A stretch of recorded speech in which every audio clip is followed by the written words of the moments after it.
अजी तुम कुछ काम ही देख लो कहीं। हमारी फसल को पकने में अभी बहुत समय बाकी है। काम तो देख लेंगे भाग्यवान। मुझे एक चिंता सता रही है। कैसी चिंता जी? मुझको तो आप बता ही सकते हो ना। अरे भाग्यवान, क्या तुमको पता नहीं है कि कल सेठ जी हमारे घर आएंगे पैसे लेने? कल 1 महीना पूरा हो जाएगा और सेठ जी कल पैसे लेने जरूर आएंगे। क्या आप सेठ जी को थोड़ा दिन और नहीं रोक सकते हैं? नहीं यमुना, सेठ बहुत लालची इंसान है, वो अब नहीं मानेगा। अजी तुम एक बार सेठ जी को बोल तो सकते हो ना। ठीक है यमुना, मैं कोशिश जरूर करूंगा।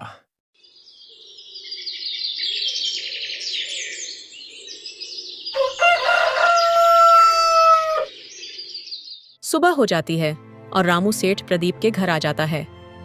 क्यों प्रदीप भाई, अब तो 1 महीना भी हो चुका है, पैसे का बंदोबस्त किया कि नहीं? सेठ जी अभी तो मेरे पास एक फूटी कौड़ी तक नहीं है। अरे प्रदीप, मैं अब कुछ नहीं जानता हूँ। अगर तेरे पास पैसे नहीं है तो तू अपने घर को खाली कर दे कल तक। अरे सेठ जी, मेरे ऊपर दया कीजिए, मैं आपके हाथ जोड़ता हूँ। कुछ दिनों बाद गर्मी भी आने वाली है, तो हम लोग कहाँ रहेंगे?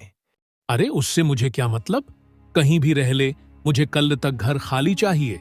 और अगर ऐसा नहीं हुआ तो मैं तुमको धक्के देकर इस घर से बाहर निकालूंगा, समझे? सेठ इतना कहकर वहां से चला जाता है।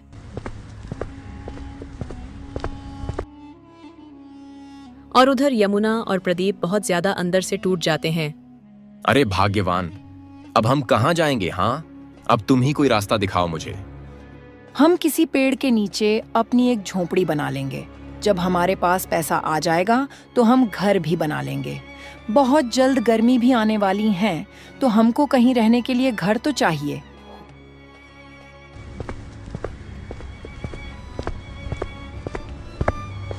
वो उस घर को खाली कर देते हैं और एक पेड़ के नीचे आ जाते हैं। भाग्यवान, हम यहीं अपनी झोपड़ी बना लेते हैं। ठीक है जी, चलो झोपड़ी का सामान इकट्ठा करते हैं। वो लोग झोपड़ी का सामान ले आते हैं और एक सुंदर सी झोपड़ी बना लेते हैं।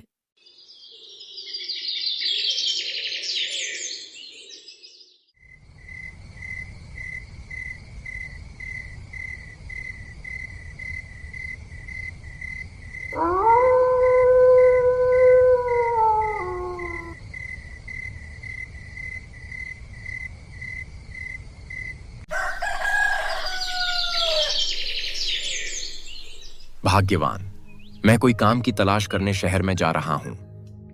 ठीक है जी, भगवान करे कोई अच्छा काम मिल जाए। सेठ जी, क्या मुझे कोई काम मिल सकता है? हाँ भैया, मिल सकता है। आप कल से काम पर आ सकते हो। ठीक है सेठ जी, मैं कल से ही काम पर आया करूंगा। प्रदीप को काम मिल जाता है और वह बहुत खुश हो जाता है। कुछ दिन गुजर जाते हैं और भयंकर गर्मी आ जाती है और अब प्रदीप का काम पर जाना मुश्किल हो रहा था। अरे भाग्यवान, बहुत तेज गर्मियां आ चुकी हैं और मुझे धूप में चलने में बहुत परेशानी आती है। अगर तुम काम पर नहीं जाओगे तो हम खाएंगे क्या? इसलिए काम पर तो जाना पड़ेगा ही, क्योंकि हमारी ये मजबूरी है।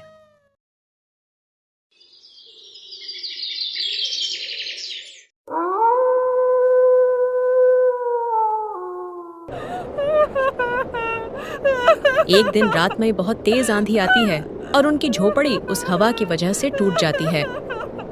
मत रो भाग्यवान, हम उसमें कर भी क्या सकते हैं? जरूर हमने कोई पाप किए हैं, शायद उसी की वजह से हमें दंड मिल रहा है। हमारे पास झोपड़ी थी और अब तो वो भी टूट चुकी है। रात तो वो लोग जैसे तैसे पेड़ के नीचे गुजार लेते हैं।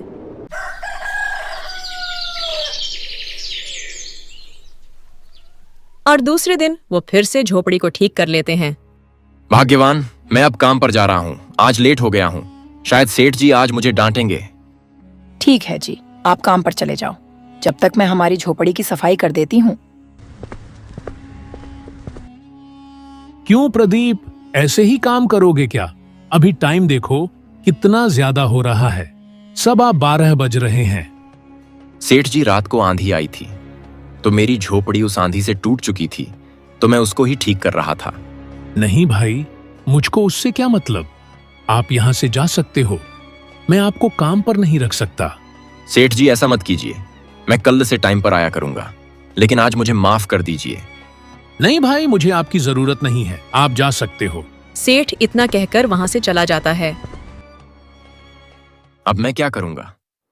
अब तो मेरे पास कोई काम भी नहीं है। बो अंदर से बहुत ज्यादा टूट चुका था। वह अपने घर की ओर चल देता है। तभी उसको रास्ते में एक चमचमाती हुई चीज दिखती है। अब ये क्या चीज है? इतनी चमचमा क्यों रही है? चलो पास में जाकर देखते हैं। अरे ये तो कोई कलश है, लेकिन ये तो सोने का कलश है। बो उस कलश को उठाता है और अचंभित हो जाता है। हे भगवान, तेरी महिमा कोई नहीं समझ सकता है। पहले हमारा घर छिन गया और सेठ जी ने काम से निकाल दिया, और अचानक फिर तूने ये चमत्कार कर दिया। प्रदीप को पता नहीं ऐसा क्या हाथ लग गया है, वो अचानक इतना धनवान हो चुका है। हमको तो लागत है भैया कि उसको खजाना मिल गया है। दोस्तों, इस कहानी का मतलब है कि दुनिया में कोई भी आपके माँ बाप के सिवाय आपकी मजबूरी को नहीं समझ सकता है, और अगर आपका दिल साफ है तो भगवान स्वयं आपका मार्गदर्शन करेंगे और आपकी मदद करेंगे।